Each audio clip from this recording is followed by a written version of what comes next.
Eran las primeras horas de la mañana del 10 de agosto, una jornada que parecía comenzar como cualquier otra en el eje cafetero, pero que en cuestión de segundos cambiaría para siempre la vida de miles de personas. La tierra comenzó a moverse con fuerza. En Pereira, Dos Quebradas, municipios de Risaralda, Caldas, Quindío y otras zonas de la región, el miedo se apoderó de las calles.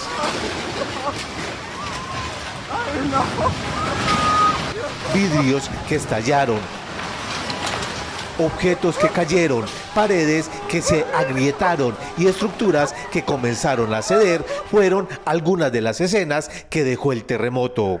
Pero más allá de los daños materiales, quedaron historias. La pareja gritándose, el techo en la cabeza, los pacientes corriendo, esa alarma sonando. Historias de personas que corrieron para salvar sus vidas, de familias que tuvieron que abandonar sus casas y de comunidades que en medio del miedo decidieron ayudarse unas a otras.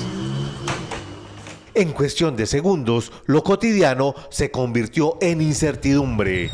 En algunas viviendas, las familias lograron salir antes de que las estructuras resultaron comprometidas. En otras, los daños fueron tan graves que regresar a casa dejó de ser una opción. En Quimbaya, Quindío, las imágenes de la parroquia Jesús, María y José, un templo considerado patrimonio y elevado a Basílica Menor en mayo de 2026, estremecieron a toda una comunidad. La estructura quedó gravemente destruida tras el terremoto, dejando una escena que difícilmente podrán olvidar quienes alguna vez visitaron este municipio. Entre los escombros quedó también la imagen de Jesucristo crucificado, ahora con los brazos abajo. Una imagen que se convirtió en uno de los símbolos del impacto que dejó esta emergencia. Pero el terremoto no solo golpeó el patrimonio de Quimbaya, más de 90 familias también enfrentaron una realidad dolorosa. Sus viviendas quedaron destruidas o seriamente afectadas. Para muchas de ellas, la pregunta ya no era solamente dónde pasar la noche, la pregunta era mucho más difícil: ¿cómo volver a empezar? En Pereira y Dos Quebradas, las imágenes mostraban la dimensión de la emergencia, edificaciones afectadas, calles llenas de escombro y familias tratando de rescatar lo poco que quedó en pie. Y mientras unos buscaban un lugar seguro para pasar la noche, otros comenzaron a preguntar cómo podrían ayudar. Fue entonces cuando apareció otra imagen de esta tragedia: la solidaridad. En medio de la emergencia, también estuvieron quienes desde los primeros minutos salieron a atender el llamado. Bomberos, organismos de socorro, policía, autoridades nacionales y locales, voluntarios y ciudadanos se unieron a las labores de atención.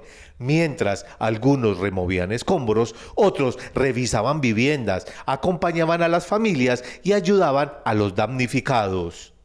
Han pasado los días, el ruido del terremoto quedó atrás, pero sus consecuencias todavía se sienten. Hay familias que aún no pueden regresar a sus viviendas. Hay comerciantes que deben volver a levantar sus negocios. Hay barrios donde las calles cambiaron de apariencia.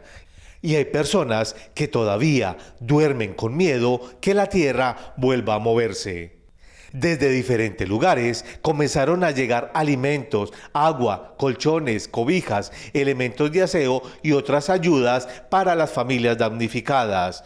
Manos que empacaban, personas que transportaban donaciones y comunidades enteras organizándose para tender la mano a quienes lo habían perdido todo.